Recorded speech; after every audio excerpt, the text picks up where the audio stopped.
So I believe in simplicity. Mhm. I want as few moving parts as I can get. I don't, there are some attorneys out there that love complication. I'm not sure why, and maybe they feel like they charge more, or they're doing more of a job if they make it complicated, or somehow it's stronger if no one can understand it. But my experience has been, if my clients don't understand what they have, they're not going to hang on to it.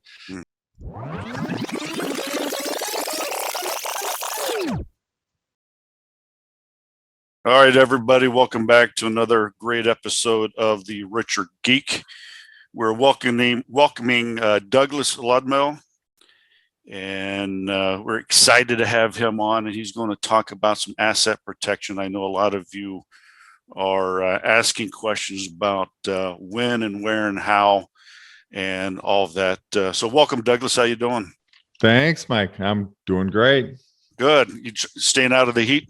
Yeah, actually, I'm in Colorado for the summer, so out of the heat of Scottsdale. Yeah, it's Nice. 117 down there or something. Yeah, that's where I'm at. Yeah.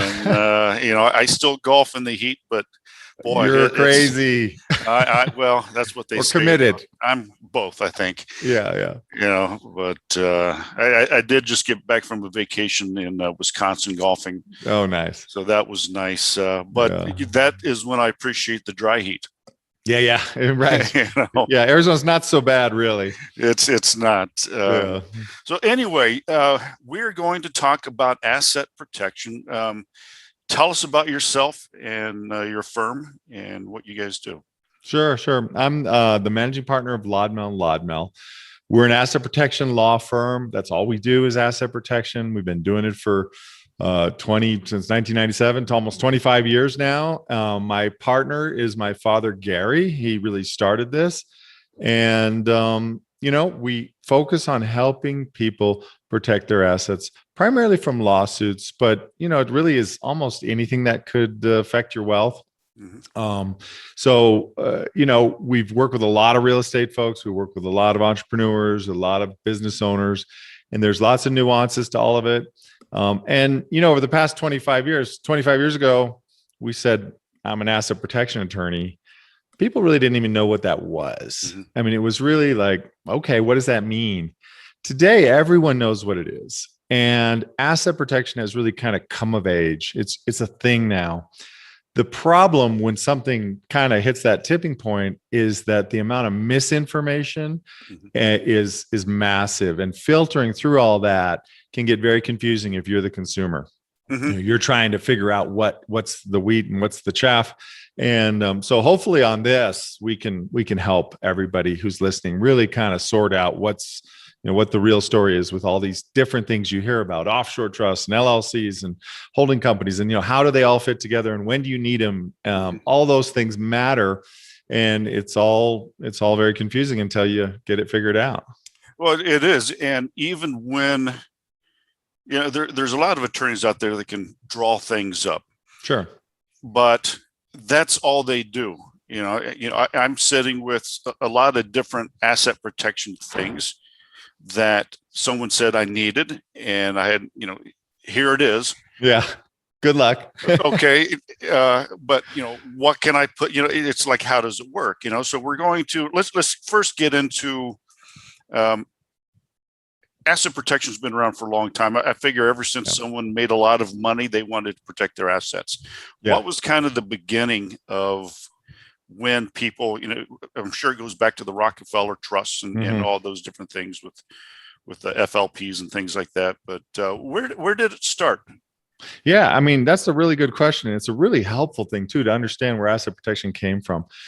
It really did come from the original, even English common law respected and had the concept of a trust.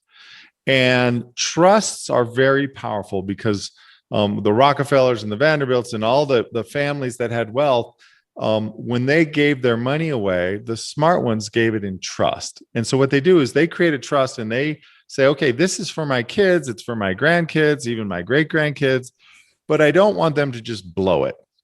And so I'm going to put some provisions around it that say they can get it under these circumstances, but not under these circumstances, or they can get an allowance for this, but if they want the principal, they have to come up with, meet these requirements. And by the way, I don't want their creditors to get it, and I don't want their ex-spouses to get it. And those concepts ended up becoming known as spendthrift provisions, because a spendthrift is somebody who can't hold on to money. They're a spendthrift. They just go through money like water. Well, spendthrift provisions are provisions in a trust document which protect that person from their own spendthriftness, their own inability to hold on and invest properly and manage money, which a lot of wealthy kids and grandkids had that problem. They grew up with money, and it was just, they just couldn't, they didn't make it. So they didn't take care of it. So spendthrift provisions and that concept of a trust, that was really the beginning of asset protection. And you'll see later in the podcast, when we get to today's tools, the trust is still a major component. It's still the biggest component of an asset protection plan. From there, things like corporations and eventually limited partnerships first, and then eventually limited liability companies came along, and we started using those to augment and to bolster the concept of a trust. And then ultimately, this concept of a trust was expanded to be able to include yourself. So when the Vanderbilts set up a trust for kids and grandkids, that was fine, but they weren't ever allowed to set up a trust for themselves. And they probably never thought of it. They could manage their own money. Mm-hmm. Well, today in an asset protection trust, that's exactly what we're doing. We're setting up a trust for ourselves. We're actually making and adding those all-powerful spendthrift provisions. So it's pretty amazing what we can do today with asset protection, and in particular with an asset protection trust. Okay, and now you don't have to have their wealth to start thinking about asset protection. So before we get into the different types, let's talk about a lot of our listeners are in the tech world. They make a lot of money. Mm-hmm. They may do some type of passive investing. They may get an LLC because maybe the general partner said, "Hey, if you're going to invest with me, let's do an LLC." Yeah. And so, when can you start thinking about asset protection? Yeah, Mike, that's really an important question. The answer is you should start thinking about it the minute you're doing any kind of investing, even your first $50,000 down payment on a rental home or $50,000 investment in a syndication. You should start thinking about it. Are you going to need all the sophisticated tools at that time? No, but thinking about it, understanding it, knowing what your game plan is and when you need to add those tools is really critical. I have a philosophy: start at the end. If I'm buying a house, I look at the highest end houses and I work my way down. I don't look at where I think I want to be and try to work my way up. I think that holds true with anything and everything in life. Start at the end where you see yourself, and then work your way back to where you are today, because you've built now the mindset and the strategy to actually get there. So the answer is start thinking about it immediately and understand where you're going. Now, so let's start talking about some of the tools that we can use. And, everyone knows LLC. Yeah. And now everyone is starting to learn that an LLC is a good start. Right. Protects you from some things. But then what's the next step up? You have a will, you have a trust, and then there are different types of trusts. So where, let's talk about some of the things that we can do now. Sure. So LLC really is a great place to start. So I was just on the phone with some clients. They're just starting out. It's two partners. They're going to buy a house together. They're going to rent it, Airbnb it, and so forth. They're both going to put $50,000 down. What they need is an LLC. This protects them from each other. It protects their creditors, from the house.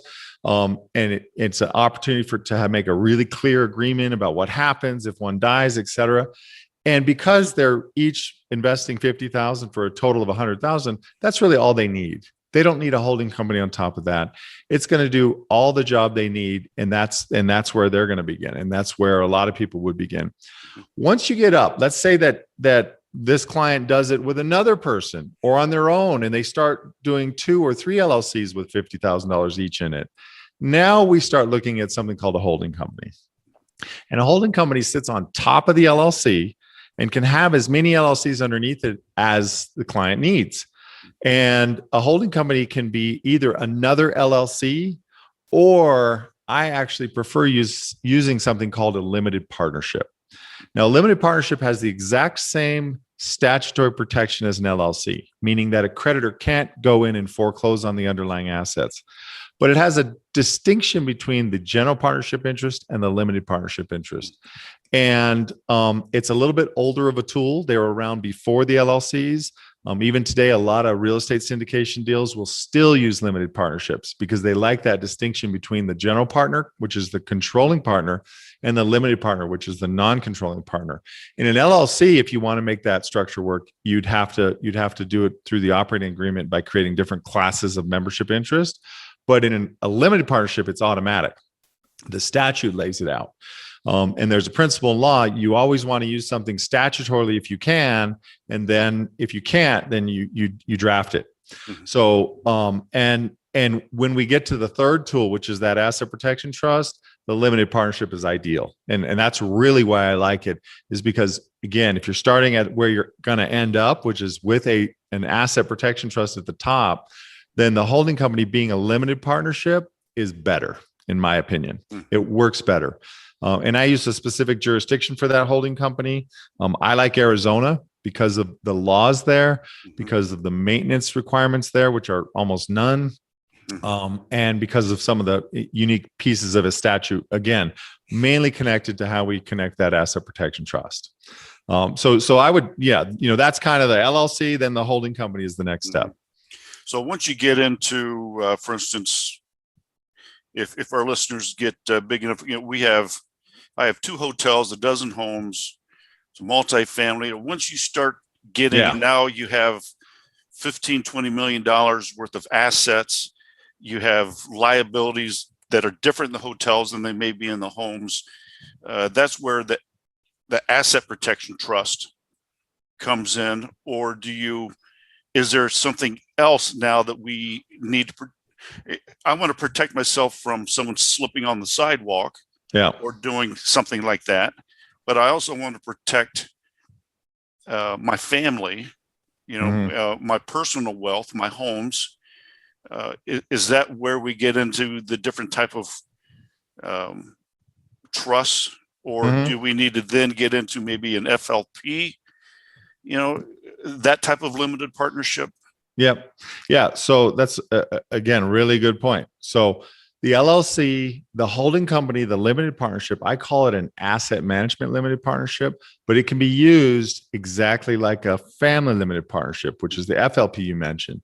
So it does double duty. It protects assets, and it can plan. You can add your children in there. You can start to do gifting in there. Certainly, if you have $20 million assets, we definitely want to be talking about gifting and adding family members. The asset protection trust is absolutely appropriate. The reality is the asset protection trust is appropriate at about $1 million of protectable net worth.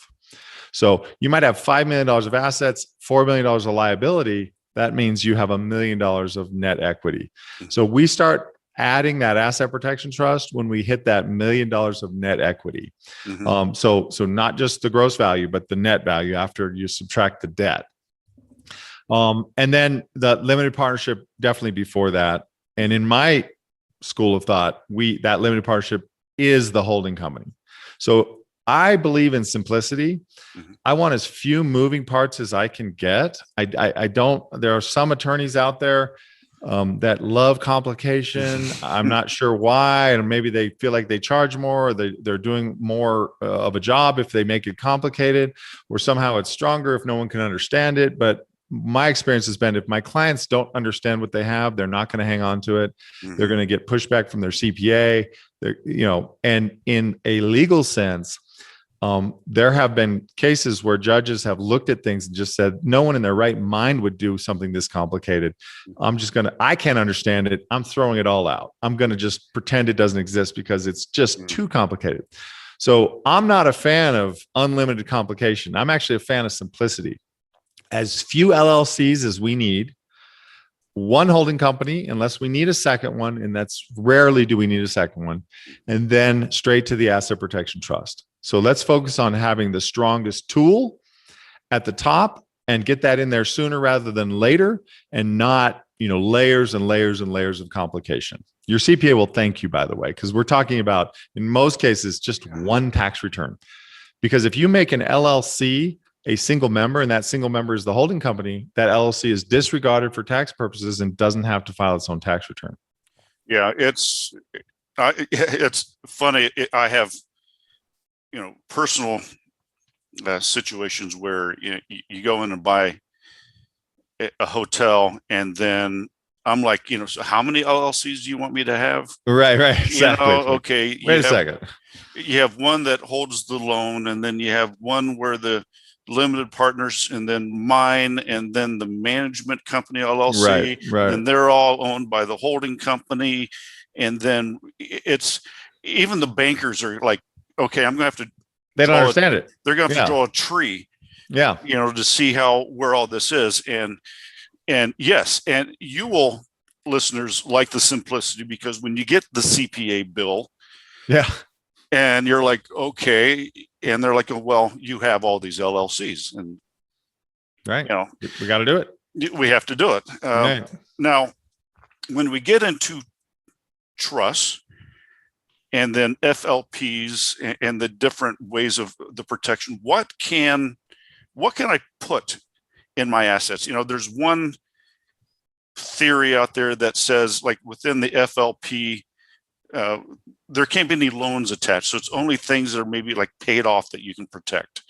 Or is that? Yeah. The way I see it is I separate things into risky assets, things like real estate, boats, airplanes, cars, anything with a door, a key, a lock, anybody can slip on it. It's risky. Mm-hmm. It can burn down. It's risky. And safe assets. And safe assets are cash, stocks, bonds, cryptocurrency. Nobody can trip and fall on your bond account and sue you because they tripped on your bond account. So that's the big distinguisher. If it's risky, I want to put it in an LLC first, because an LLC does exactly what the name implies, limits the liability. So we'll take a risky rental property, we'll put it in an LLC. And we might put 2 or 3 rental properties in there. So if you only have $50,000 of equity in each rental property, I'm okay with putting 3 or 4 or 5 of them in one LLC. If you've got a shopping center, a strip mall that has $1 million of equity, that demands its own LLC. You wouldn't want to mix that in with the rental property. So we determine how many LLCs are needed. And every time one of my clients buys a new asset, they call me and go, Doug, I'm buying a new asset. And we talk about it. And we say, okay, well, is there an existing LLC we should add it to, or does it need a new LLC? And again, I'm trying to keep it simple. They're trying to keep it simple. The accountant's trying to keep it simple. If we can add it to an existing one, we will. Mm-hmm. If it really needs its own, we'll do that. So anything risky will be in an LLC before it goes into the holding company. Mm-hmm. But once it's in that LLC, then it's free to go into the holding company. The cash, stocks, bonds, investments, coins, cryptocurrency, none of that is risky, and it can go directly into the holding company, the limited partnership, that asset management limited partnership. So what you end up with, again, pretty simple. The holding company is holding all the safe stuff directly, and then it's holding all the membership interest in the risky LLCs. And in that way, again, we keep it simple, but we've got everything protected and also isolated. So if you got a property and it has a mold claim and it starts to explode, well, it's in its LLC. We can cut it off, and it doesn't affect the rest of the assets. Now, how about my personal assets? Because then I want to protect from liability if anything were to happen. Because I know when an attorney gets a case, they'll say, okay, how easy is it going to be for me to sue this person? Right. What do they have? Is it worth my time? If they look at, all right, wow, okay, he has $1 million personal house. He has a house in Colorado, or a second house somewhere. Okay, those are assets that are worth some things. He has 2 or 3 cars. He has, the personal stuff. Now, can I protect my personal stuff can I put it in a trust or within the FLP, to where the attorneys are like, it's going to be too hard for me to break into that. Yeah, that's exactly what we're going to do. So your personal stuff is going to go into either the holding company, mm-hmm. or it's going to go into an LLC underneath the holding company. So like your second home in Colorado might need to be under an LLC underneath the holding company. So we got it protected, but it's still available for you. Mm-hmm. Your primary residence, excuse me, is different and unique because it has a couple of benefits. It has tax-free capital gain when you sell it. So you don't want to mess that up. That's a freebie. And if you're married, that's $500,000, at least as of today, right? It has home mortgage interest deduction. So that's another freebie. It doesn't have to offset any income. You just get it. And then you've got a homestead exemption. So if you're in a state like Florida or Texas, that homestead exemption is unlimited. So we don't want to mess that up. When you put an asset like your primary residence into an LLC, there's now a question mark as to whether it's really your primary residence or is it an investment property? Mm-hmm. And so the primary residence is the one asset that we treat very differently. And it goes directly into that asset protection trust. So just what you said, it goes right into the trust. That trust set up properly is going to be a grantor trust.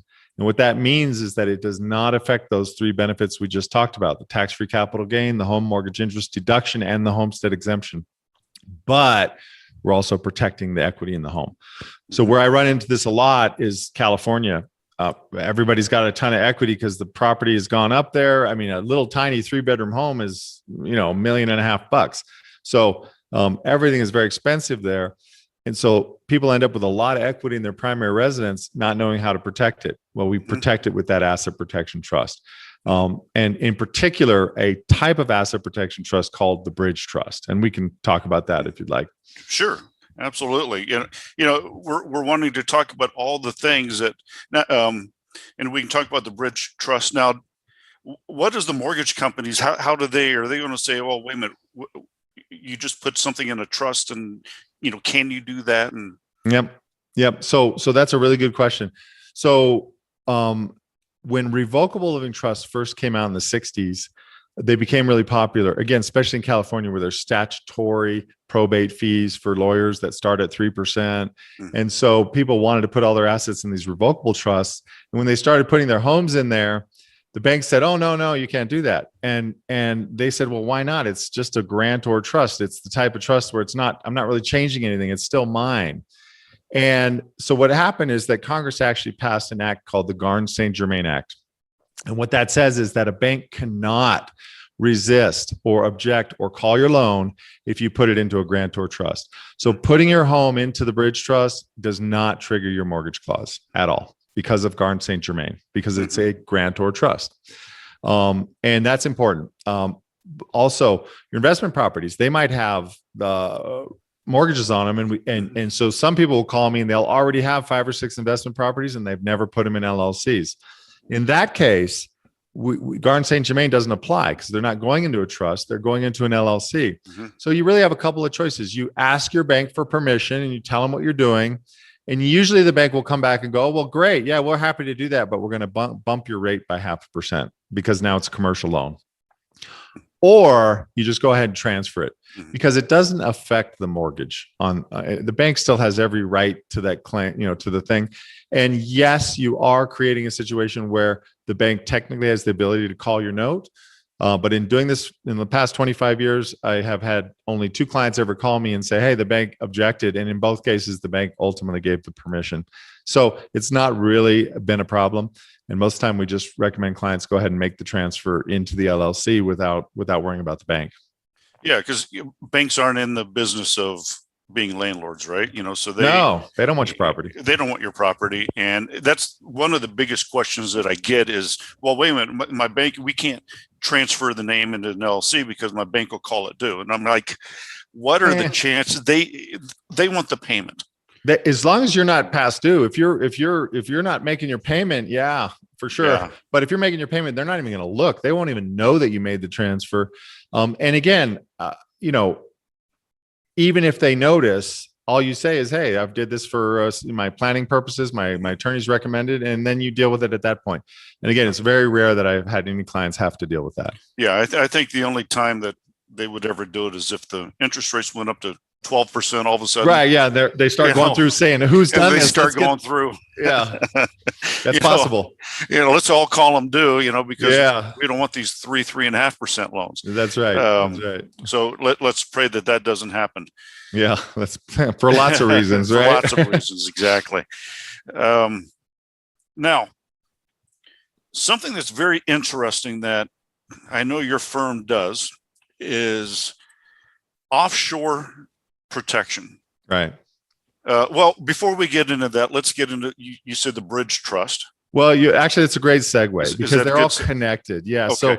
So the best way to understand asset protection trust is to understand that the concept of it is just like the trust that Vanderbilt and Rockefeller used, which is a trust that is set up with spendthrift provisions, which limit a creditor's access to those assets. Mm-hmm. That's the key. But what makes an asset protection trust unique is that it is a grantor trust, meaning it's set up by you, for you. It's self-settled, mm-hmm. and you're your own beneficiary. And so that's what makes it unique. And you have those spendthrift provisions in there. So before 1984, you couldn't do this kind of trust anywhere in the world. There was no jurisdiction that said, hey, you can set up a Vanderbilt style, spendthrift trust for yourself. It just didn't exist. And in 1984, a little country called the Cook Islands passed a statute which specifically allowed for you to set up a spendthrift trust for yourself with yourself as the beneficiary. And that was kind of revolutionary. I mean, it was a big deal. And a lot of attorneys in the US thought, oh my God, this is never going to fly. US people shouldn't do this.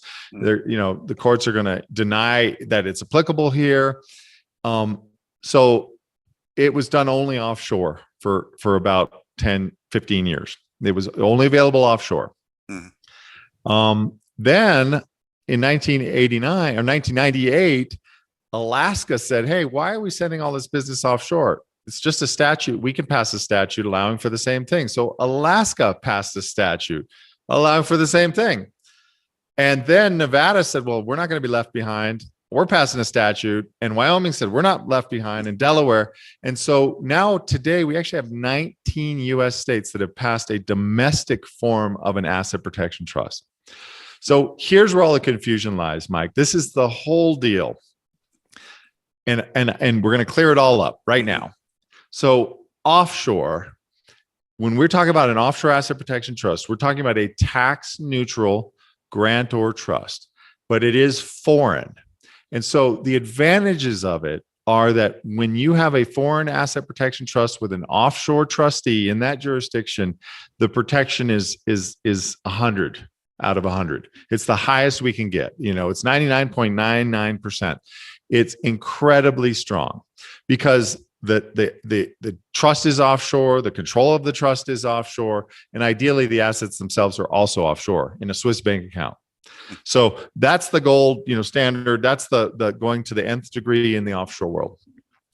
The downside of that is that, as you can imagine, it's fairly expensive. You have trustees' fees to pay. Plus, it requires a fair amount of IRS compliance, because if you have a foreign trust, the IRS treats you differently than if you have a domestic trust. And they make you file something called a 3520 and then annually a 3520A. And these are pretty complete forms, full balance sheet disclosure of all the trust assets, all the partners of the trust, up to and including a copy of the trust.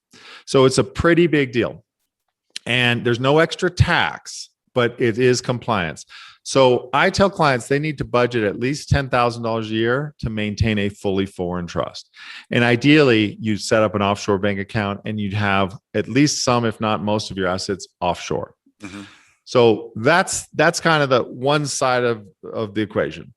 The other side is this domestic asset protection trust that's now available in 19 US states.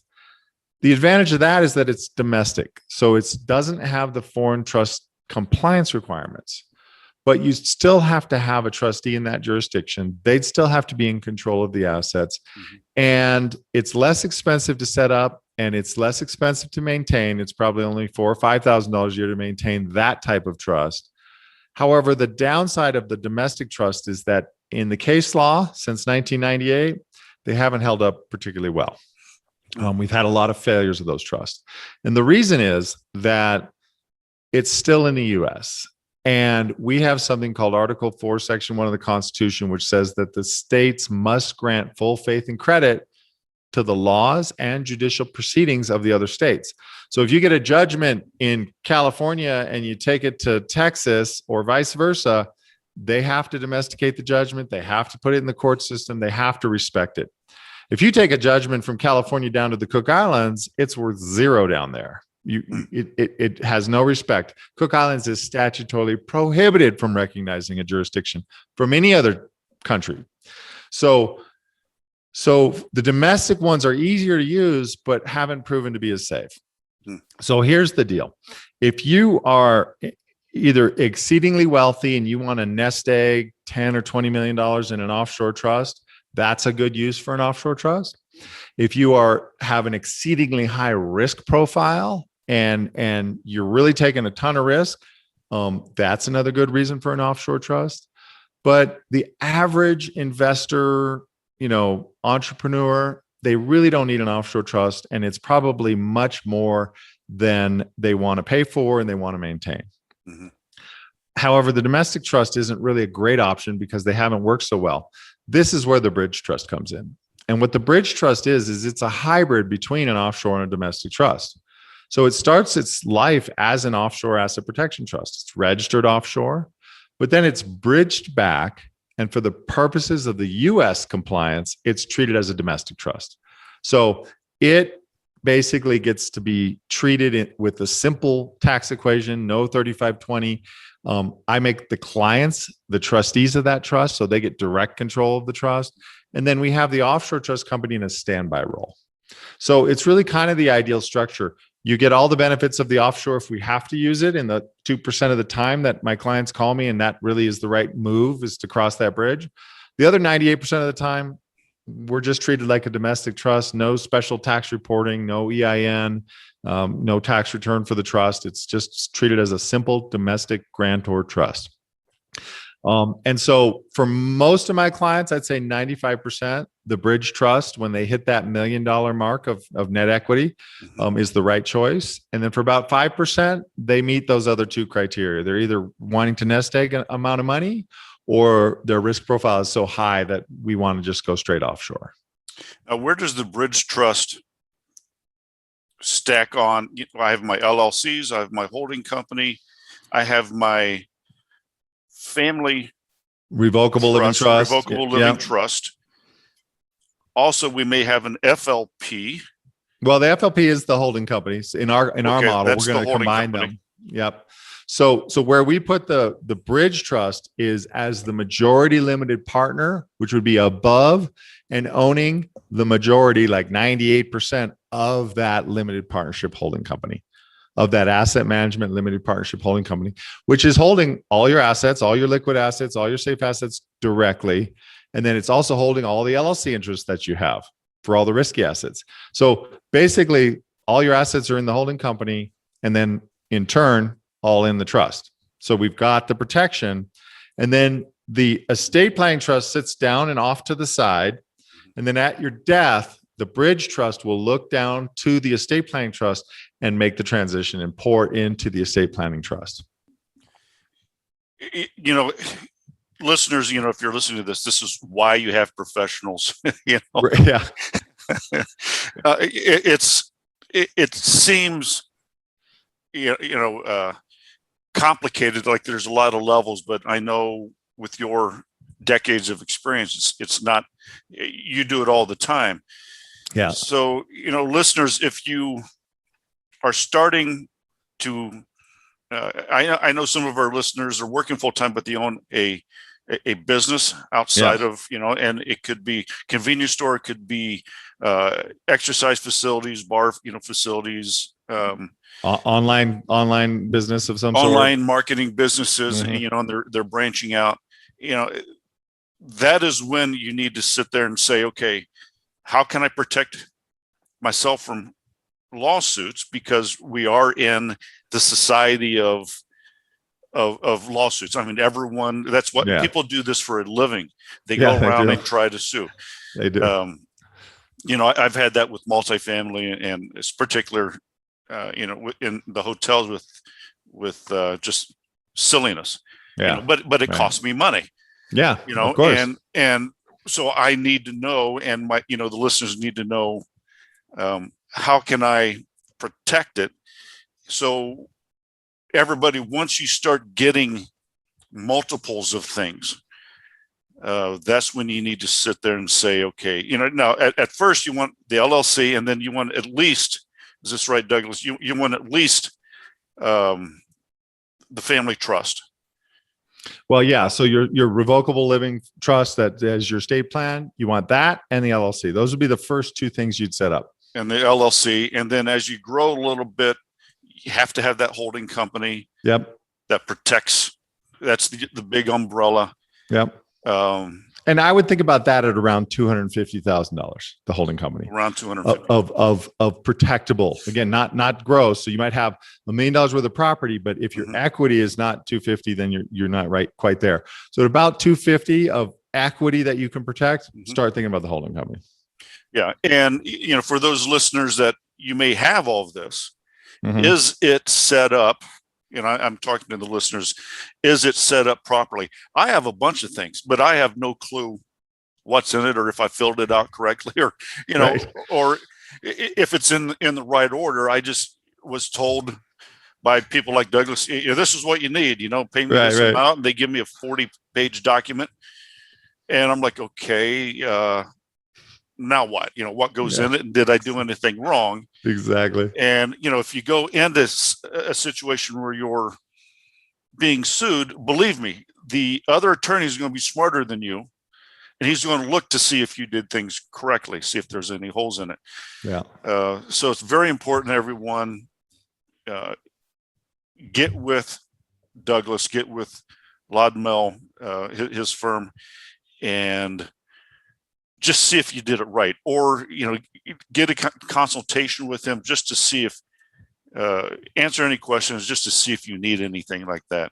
And and Mike, that's the best advice, is just get a consult, understand what you have and where it sits, and in the big picture of things. And if it's right, good, you'll feel more confident about it. If it's not, you get the chance to correct it.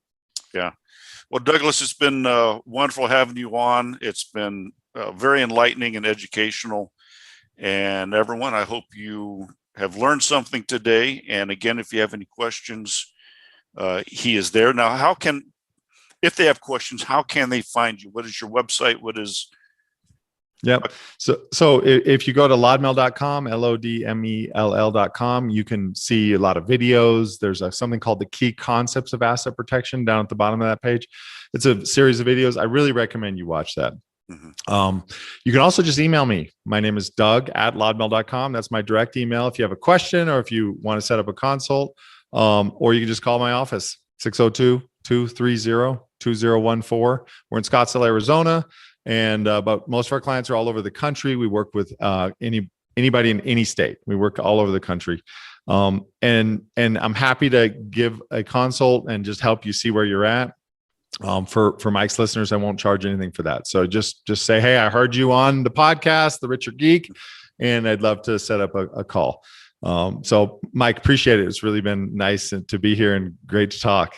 Yes, sir. And I appreciate it. And thank you, and have fun, much cooler fun in Colorado right now. Yeah. For another couple of weeks. There you go. Take care. All right. Thanks.